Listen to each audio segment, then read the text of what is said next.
Assalamualaikum warahmatullahi wabarakatuh. Di video ini saya akan menjelaskan tentang penambahan bahan kimia obat klorpeniramin maleat pada obat tradisional. Sebelum masuk ke materi, perkenankan saya untuk memperkenalkan diri. Saya Arisanti Samanta, mahasiswi Politeknik Kesehatan Kemenkes Malang, program studi D3 Analisis Farmasi dan Makanan yang saat ini menduduki semester 4. Masuk ke materi, yaitu obat tradisional adalah bahan atau ramuan bahan yang berupa tumbuhan, bahan hewan, bahan mineral, sediaan sarian galenik, atau campuran dari bahan tersebut yang secara turun-temurun telah digunakan untuk pengobatan dan dapat diterapkan sesuai dengan norma yang berlaku di masyarakat. Sesuai dengan peraturan perundang-undangan yang berlaku, obat tradisional dilarang menggunakan narkotika atau psikotropika, hewan atau tumbuhan yang dilindungi, bahan kimia hasil isolasi atau sintetik berkhasiat obat. Selanjutnya, bahan kimia obat yang sering ditambahkan ke dalam obat tradisional ada fenilbutason, antalgin, dexamethasone, paracetamol, prednison, diklofenak sodium, dan yang saya bahas pada video ini yaitu klorpeniramin maleat atau CTM. Baik, saya akan menjelaskan tentang CTM. Ya, namanya adalah CTM, golongan obat antihistamin dan ekspektoran. Bentuk sediaan berupa tablet dan sirup, memiliki kandungan klorpeniramin maleat. Untuk harga di pasaran sekitar 900 sampai 2.600 per strip dan 5.000 sampai 6.000 per botol. Manfaat dari obat ini adalah meredakan gejala alergi seperti flu, gatal, dan demam. Indikasi penggunaan yaitu terapi alergi, urtikaria, pengobatan darurat anafilaktik.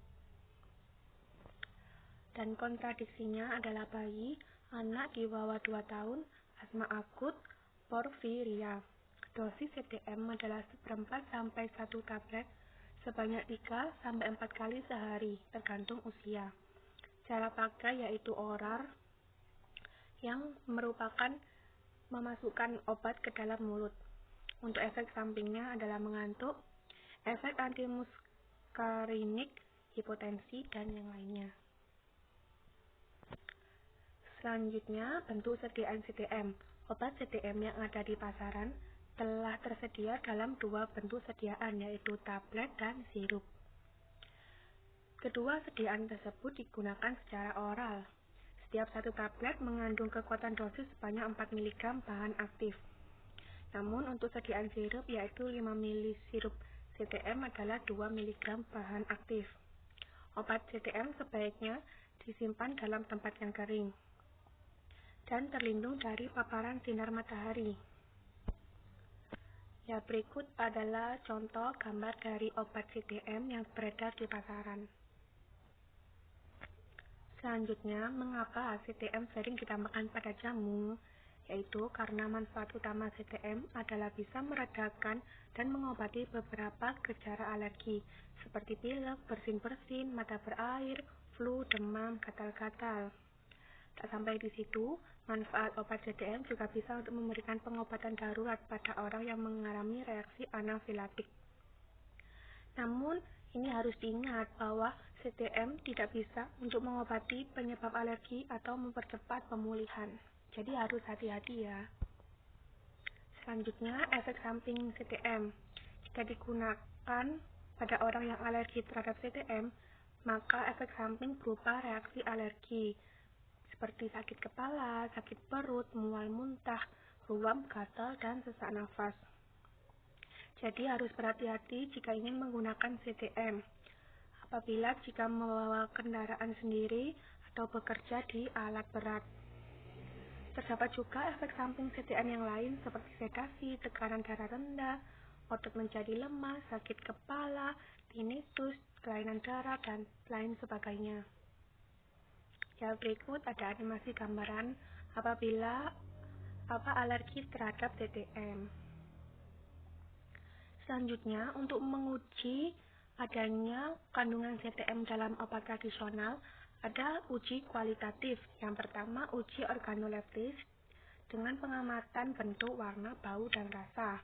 Kemudian uji mikroskopis, pengamatan menggunakan alat berupa mikroskop yang berpedoman pada MMI atau Masta Medika Indonesia dan FHI atau Farmakope Herbal Indonesia.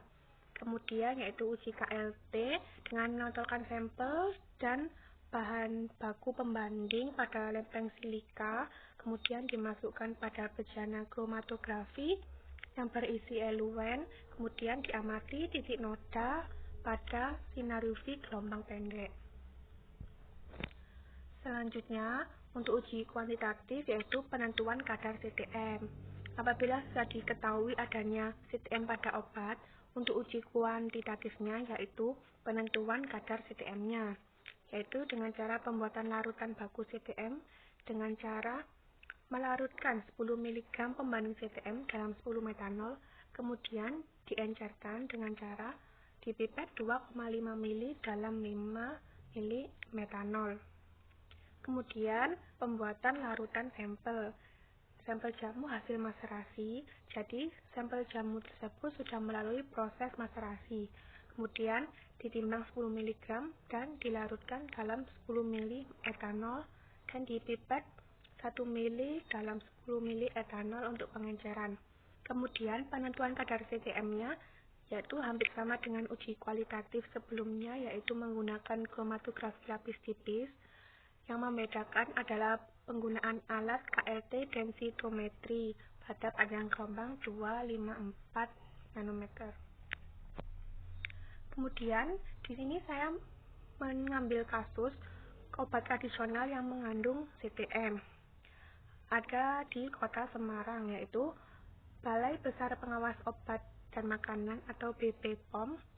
Hasil uji laboratorium dilakukan pada produk jamu PT Serbu Manjur, yaitu mengandung CTM, dan Kepala BPOM Semarang Zulaimah berkata pada Tribun, rata-rata obat jamu tersebut biasanya untuk menyembuhkan rasa gatal di tubuh.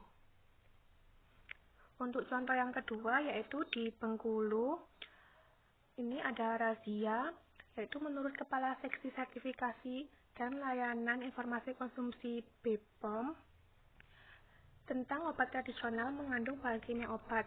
Ratusan jamu yang disita pihak BPOM, 118 kota diantaranya adalah jamu obat gatal yang mengandung bahan kimia CTM dan tidak terdaftar.